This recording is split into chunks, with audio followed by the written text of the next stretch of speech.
আবু সাইদ বর্তমান সময়ের একজন আলোচিত ব্যক্তি। আবু সাইদ একজন সাহসী যোদ্ধার নাম। আবু সাইদ অধিকার আদায়ের জন্য রাজপথে তার তরুণ তাজা প্রাণ বিলিয়ে দিয়েছে। তিনি সবাইকে দেখিয়ে দিয়ে গিয়েছেন যে কিভাবে আন্দোলন করতে হয়, কিভাবে পুলিশের বন্দুকের সামনে নিজের বুক পেতে দেওয়া যায়, গুলির ভয়ে পিছু পা না হওয়া, সাহস করে এগিয়ে যাওয়া। তিনি সবাইকে চোখে আঙ্গুল দিয়ে দেখিয়ে গেছেন। তিনি সাহস করে একাই পুলিশের বন্দুকের সামনে দাঁড়িয়েছে, পুলিশের গুলির মুখোমুখি হয়েছে।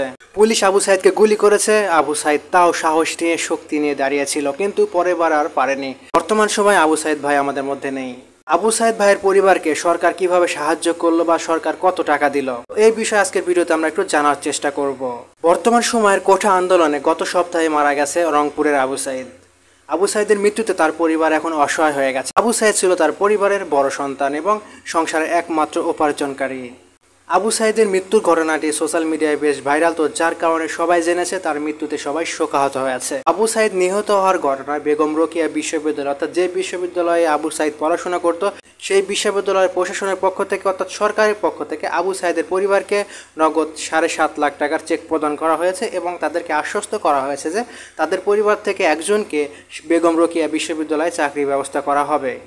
একটা জীবনের জন্য 7 লাখ টাকা হয়তো কম হতে পারে, কিন্তু বর্তমান সময়ে তাদের যে পারিবারিক অবস্থা, তারা যেভাবে অসহায় হয়েছে, সেক্ষেত্রে এই 7.5 লাখ টাকা অবশ্যই তাদের পরিবারের জন্য কিছুটা হলেও হেল্প হবে।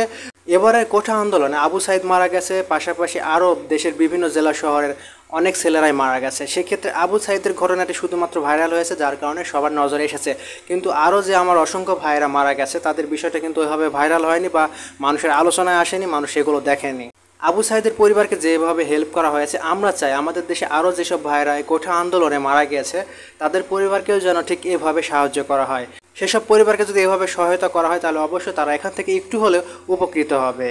যদি এমনটা ঘটে যে আবু সাইদ ভাইরাল হয়েছে, আবু সাইদের মৃত্যুর ঘটনায় সবাই দেখেছে বা সবাই আফসোস করছে, সেক্ষেত্রে আবু সাইদের পরিবারকে 7.5 লাখ টাকা দিলেন, কিন্তু যাদের ঘটনা মানুষেরা দেখেনি বা জানে না, কিন্তু অনেকেই মারা গেছে, তাদের পরিবারকে কোনো সহায়তা দিলে না, তাহলে কিন্তু কাজটা ঠিক হবে না। তো আমরা চাই আবু সাইদের পরিবারকে যেভাবে সাহায্য করা হয়েছে, আরও আমার যেসব বাকি ভাইরা মারা গেছে, তাদের পরিবারকে যেন ঠিক এইভাবে সাহায্য করা হয়, তাহলে সবার জন্য উপকার হবে, সবাই উপকৃত হবে।